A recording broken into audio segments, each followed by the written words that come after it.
Marc Bonner en direct du Canada. On va remettre les micros.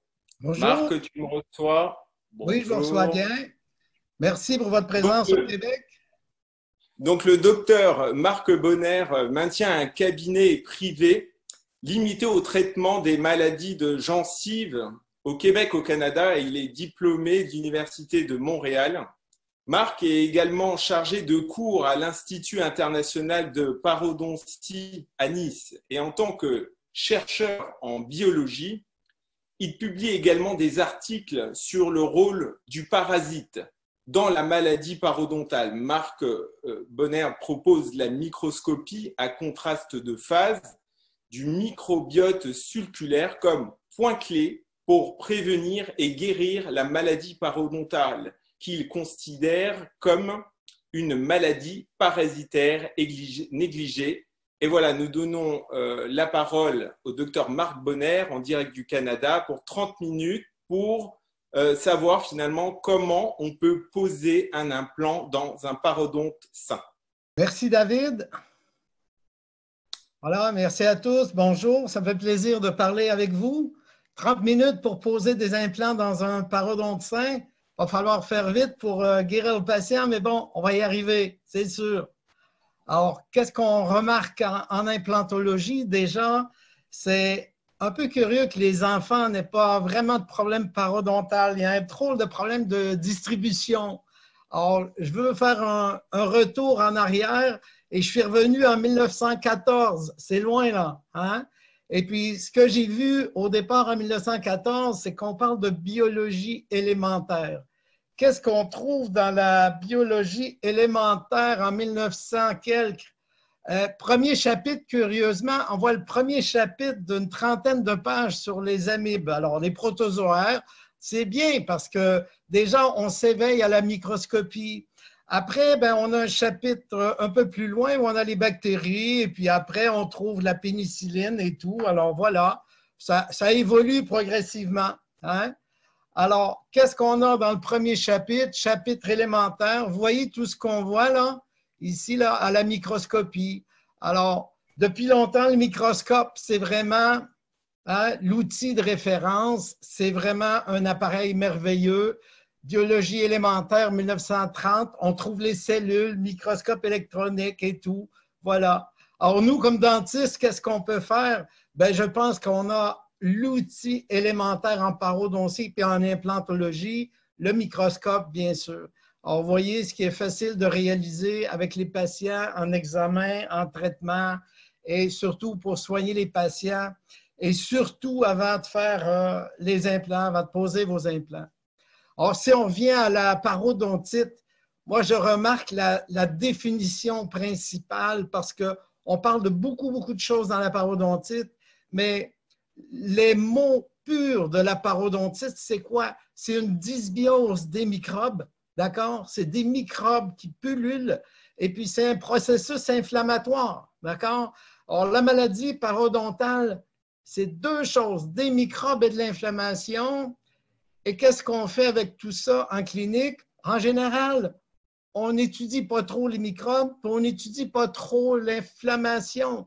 Ça va à contresens de ce qu'on a besoin de faire. Alors moi, je dis, c'est simple, il faut traiter la dysbiose et puis il faut traiter, il faut soigner, il faut faire partir l'inflammation. Alors, diagnostiquer, c'est la première chose. Qu'est-ce qui est là? C'est quoi les microbes? C'est quoi les globules blancs? C'est des neutrophiles, c'est des macrophages, voilà. Bon, on a tout ça. La tendance aujourd'hui, c'est de traiter, c'est de soigner, c'est d'enlever le tartre. Mais le tartre, c'est pas la maladie. Le tartre, c'est la conséquence de la maladie qui est une dysbiose et une inflammation. D'accord? Alors, surtout, diagnostiquer. Et une fois qu'on a le diagnostic, on traite et on soigne. Voilà. Alors, quel modèle on propose, nous, pour les périimplantites et les parodontites et les périimplantites? Bien, relativement, c'est simple. Tout le monde, on démarre avec la santé. Hein? Règle générale, sillon étroit, flore bactérienne normale et immobile. Tout ça, ça se voit bien à la microscopie. On voit des cellules épithéliales, des petites bactéries anodines. D'accord? Et après, pour toutes sortes de raisons, la plaque, quel que soit le format ou un traumatisme, on se retrouve en gingivite. Ça se présente comment une gingivite? Hormis les signes cliniques, parce qu'on les connaît tous, ce sont des cellules inflammatoires avec des petites bactéries motiles. Ça, c'est la gingivite. Et puis, si on est attentif à ce qu'on voit au microscope, la chose qu'on voit après, c'est le sillon qui s'approfondit, plein de leucocytes encore, et surtout la présence de ces parasites en même temps que les bactéries du groupe orange et rouge de Sokransky. Mais tout ça, c'est relativement simple et facile à voir. Sauf que déjà, l'amibe Entamoeba gingivalis, c'est vraiment le plus facile à voir. Il est énorme, c'est un éléphant dans le salon, là. Voilà. Alors, et on sait aujourd'hui que l'amibe contribue définitivement à la pathologie parodontale et périimplantaire. Alors, qu'est-ce qu'on fait? On a des parodontites, on a des patients âgés, des patients cardiaques, pneumonie, diabète, comorbidité. Voilà tout ce qui est associé à la parodontie. Curieusement, les mêmes choses sont associées au coronavirus. Il faudrait se poser la question. Alors, il y a des modèles semblables d'infection. Ce sont des infections. On peut dire, oui, c'est l'âge. Hein? Le facteur de risque le plus élevé, c'est l'âge. Et puis après, c'est le fumeur, et puis voilà, monsieur au lieu de madame, et puis il y a des bactéries. Mais en général, ces modèles nous présentent des facteurs de risque 5, 10 fois, 2 fois plus élevés. Alors qu'au niveau du parasite, Entamoeba gingivalis, on a un facteur de risque de 600 à 9000 fois plus élevé.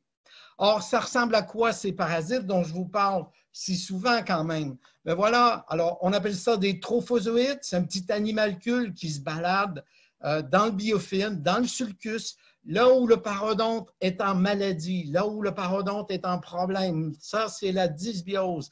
Alors, vous voyez ici, vous avez une cinquantaine de parasites, d'animalcules parasites, Entamoeba gingivalis, cette amibe, mais là, à faible grossissement, il y en a déjà une cinquantaine. Or, si je vous mets à fort grossissement, ce qu'on voit à peu près avec tous les patients, à peu près toujours dans la maladie active, chez 50% de notre population adulte planétaire, on retrouve ces nids de parasites. Or, c'est vraiment facile à voir et c'est exactement la même maladie qu'une amibiase du foie, sauf que là, ça se retrouve dans la gencive, au pourtour de l'os. Alors, il y a eu quelques conférences depuis les dernières années, déjà même à l'ADF, où on disait, oui, finalement, il semble que Bonheur ait raison, on retrouve des parasites, on retrouve cet animalcule dans les parodontites et les périimplantites, mais bon, ce n'est pas prouvé qu'il est pathogène. Aujourd'hui, on peut dire, oui, c'est un pathogène. On a les études Reassessing the Role of the Entamoeba in Periodontitis. Entamoeba gingivalis cause oral inflammation and tissue destruction.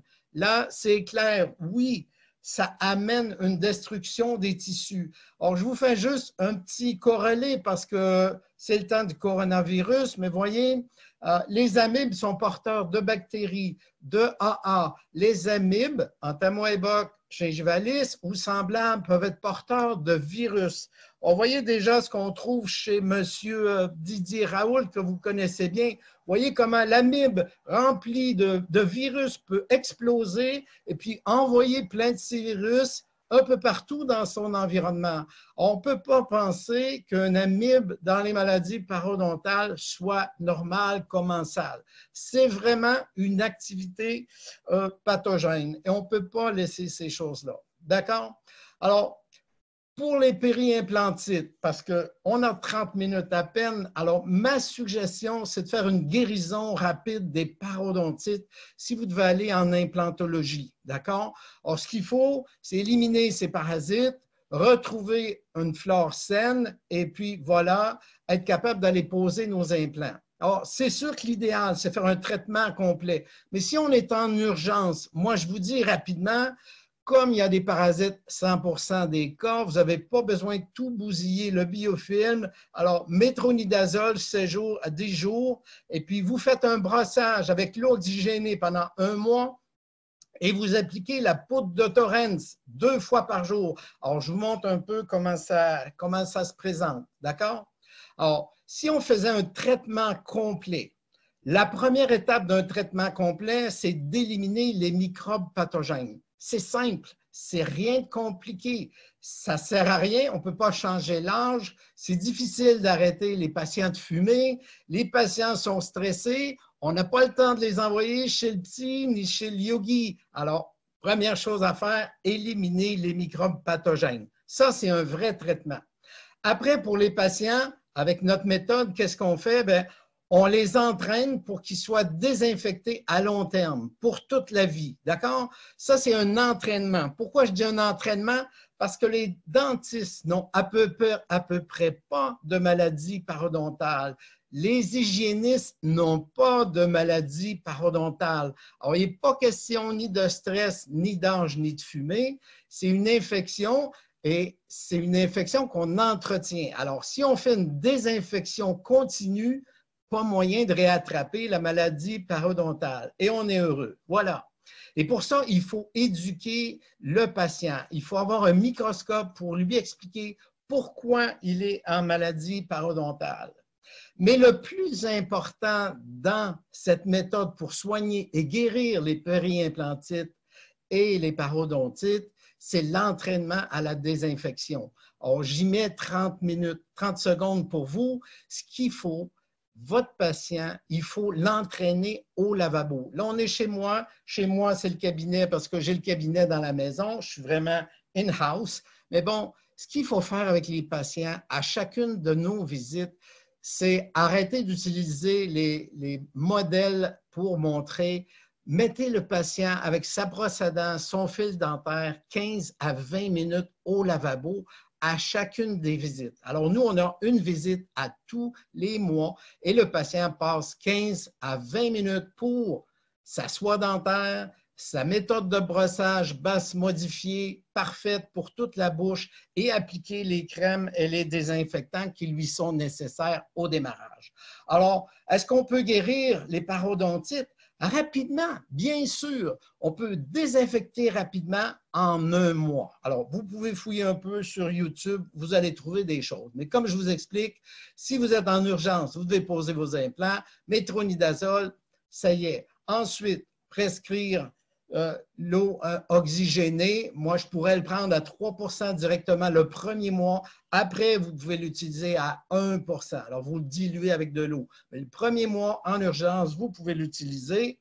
Et vous allez appliquer, après le brossage à l'eau oxygénée, vous appliquez généreusement la poudre de Torrens. La poudre de Torrens, c'est une vieille recette égyptienne, c'est bicarbonate et sel. Ça tue les bactéries, ça tue les anaérobiques et ça fait exploser les parasites. Alors, c'est facile, vous allez à fond là-dessus 1 mois et votre patient, il est guéri. Maintenant, je ne vous fais pas d'histoire.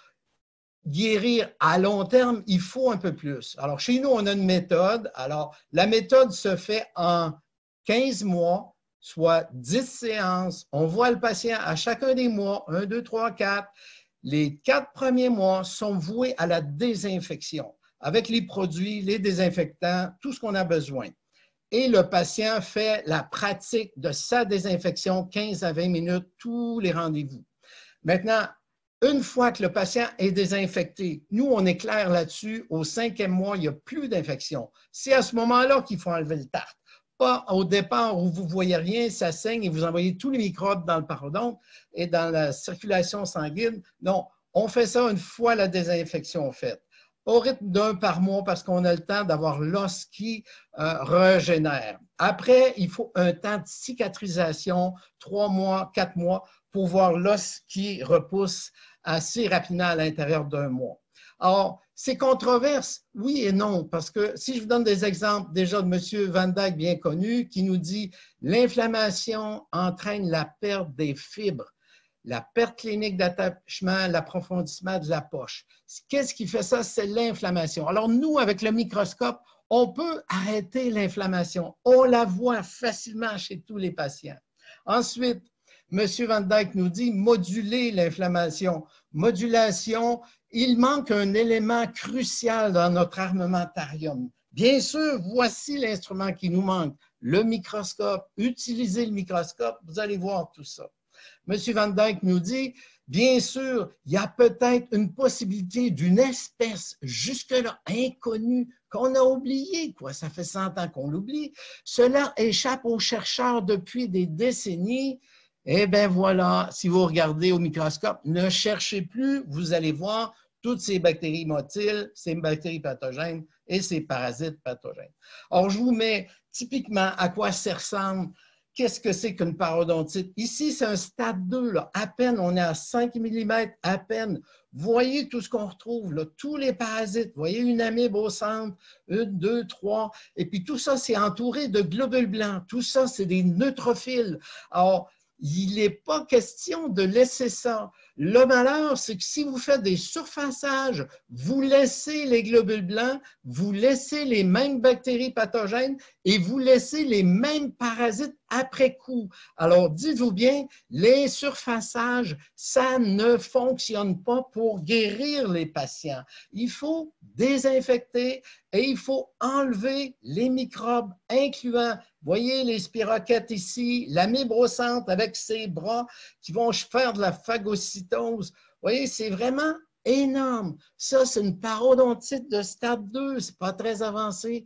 Voyez comment c'est là. Bactéries pathogènes, amibes pathogènes, Entamoeba gingivalis, et puis c'est bourré de globules blancs, quoi. C'est du pus. Alors, ça ne sert à rien de surfacer dans le pus, vous allez avoir le même résultat après. Vous aurez enlevé un peu de tarte, mais la maladie va recommencer. Vaut mieux soigner, enlever les microbes, enlever les parasites. Voyez ce que voient les patients chez nous tous les jours. Voyez? L'amibe énorme avec ses pseudopodes. En haut, vous avez un bébé amibe, là, ça se reproduit. Puis, bien sûr, vous avez les spirochètes et les vibrions. Ici, on est en groupe rouge et en groupe orange de Sokransky. Plus on voit les cellules inflammatoires, vous voyez les neutrophiles de chaque côté. Alors, nous, on est à même de voir tout ça. Et ce qu'il faut, c'est éliminer tout ça, tout simplement. D'accord? Alors, ce n'est pas vraiment complexe. Alors, je reviens un peu sur ces protozoaires, l'amibe Entamoeba gingivalis. On a une dernière étude qui nous vient d'Allemagne cette année, magnifique, Journal of Dental Research.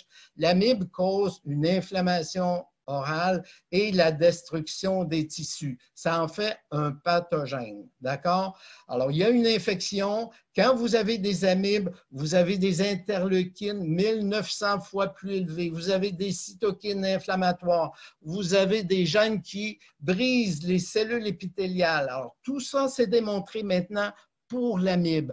Alors, l'amibe a un fort potentiel de virulence avec des mécanismes d'invasion, de destruction tissulaire semblables à ceux de l'amibe Entamoeba histolytica qui fait les ravages dans l'intestin et dans le foie. C'est le même type de maladie.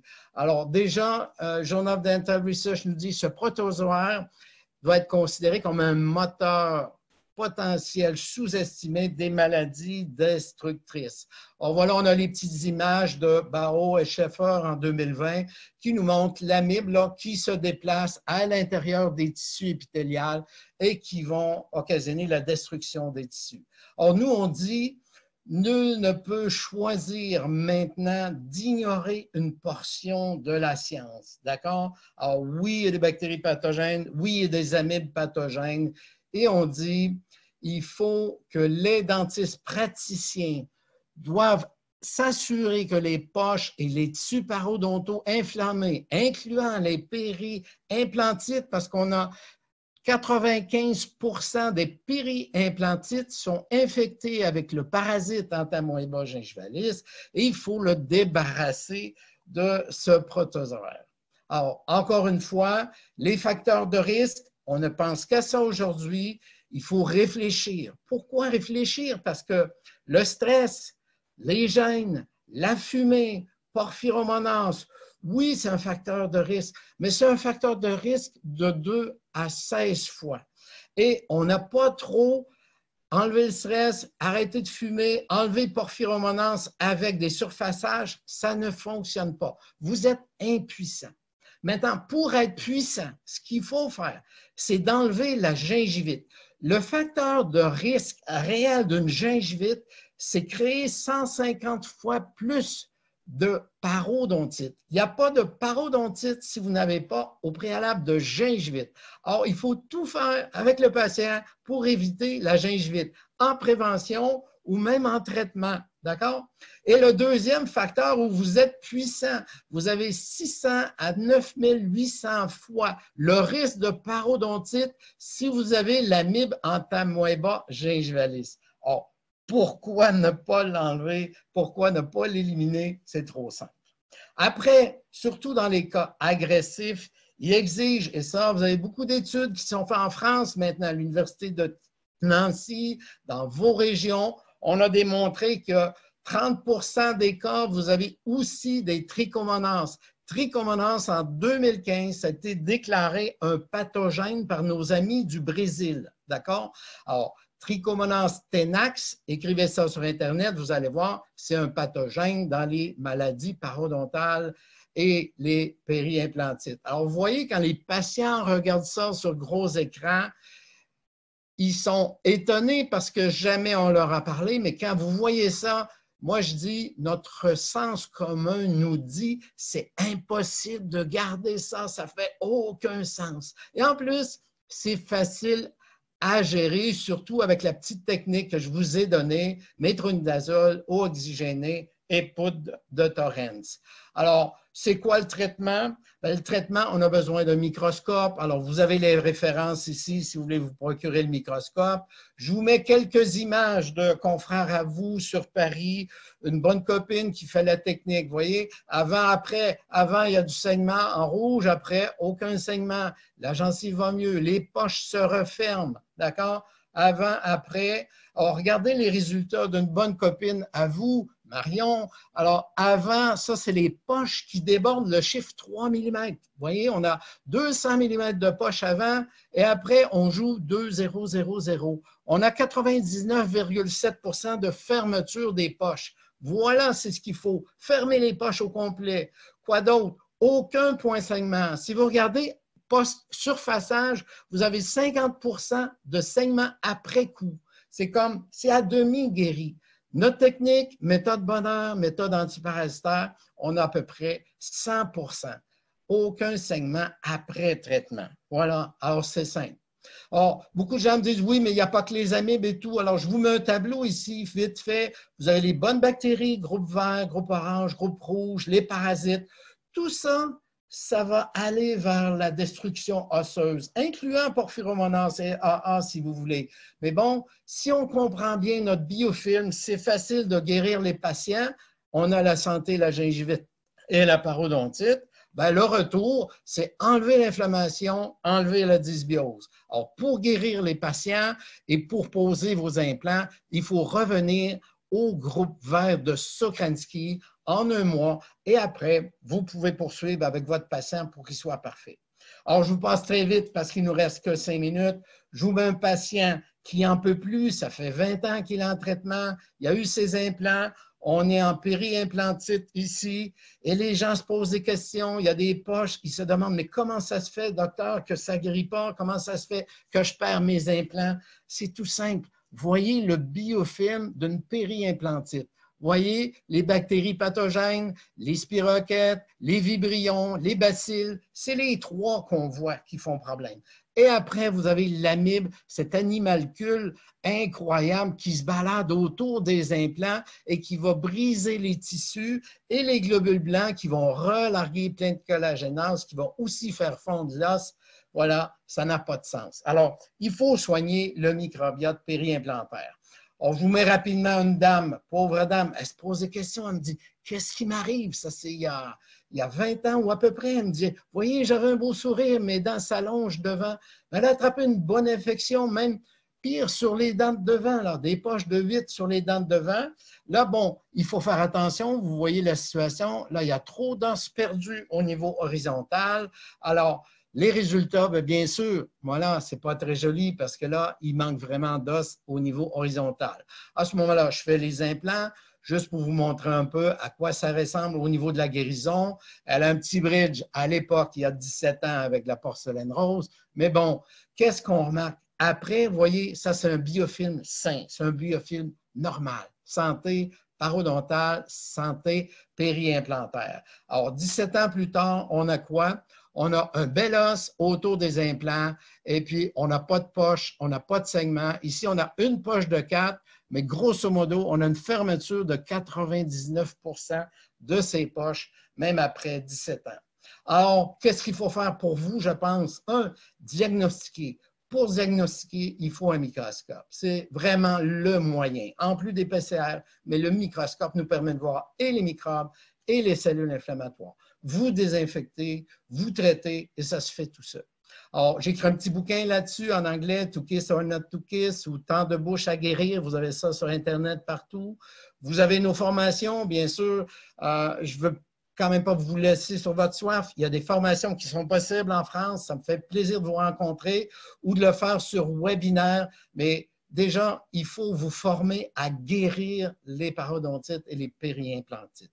On peut en guérir, mais il faut apprendre. Alors, trêve d'impéritie et allez, on fonce. Alors, vous avez les choses possibles. Ça nous fait plaisir de vous rencontrer. Et puis, voilà. J'ai terminé 2 secondes, 2 minutes avant le temps. Je vais laisser la place tout à l'heure à Carole. Alors, on m'avait dit qu'il y a peut-être un peu d'espace pour des questions. Est-ce que peut-être là, il y a des questions? Ceux qui veulent apprendre à guérir les parodontites. Merci beaucoup, Marc Bonnaire, pour ce bel exposé de 30 minutes. Qui nous montre bien finalement qu'il faut une combinaison entre l'exploration du microfilm bactérien pour savoir finalement si le patient a des parasites ou pas, avant de se lancer dans une chirurgie. Effectivement, vous avez donné quelques notions sur des ordonnances, sur une philosophie à avoir et surtout se former, hein. Ça, je pense que c'est ce qui est le plus important. Alors forcément, en 30 minutes aujourd'hui, on ne peut pas le faire, mais en tout cas, ça va nous motiver pour notre reprise. Et je crois qu'on a 2-3 questions. Pierre-Yves, si tu veux les poser à Marc. Oui, on a plusieurs questions. On a déjà pas mal de participants qui aimeraient acheter la méthode soigner une parodontite en 30 minutes. Je vois qu'il y a beaucoup de gens qui sont intéressés là. 30 minutes, ça intéresse beaucoup de monde. Est-ce que tu peux nous parler un peu plus du microscope que tu utilises? Oui, le microscope, c'est un microscope de qualité hospitalière. Alors, c'est tout à fait différent de ce que vous aviez peut-être à l'époque à l'université, il y a 20, 30 ou 40 ans. Et puis, maintenant, il n'y en a plus dans les universités. C'est vraiment le plus gros dommage qu'on ait pu porter à la médecine dentaire de par le monde. Il faut un microscope. Aujourd'hui, c'est très accessible, ce n'est même pas dispendieux. C'est un microscope de qualité hospitalière disponible pour le coût d'un vélo. Vous avez ça dans votre cabinet et ça prend 3 à 5 minutes pour faire un examen approfondi du biofilm.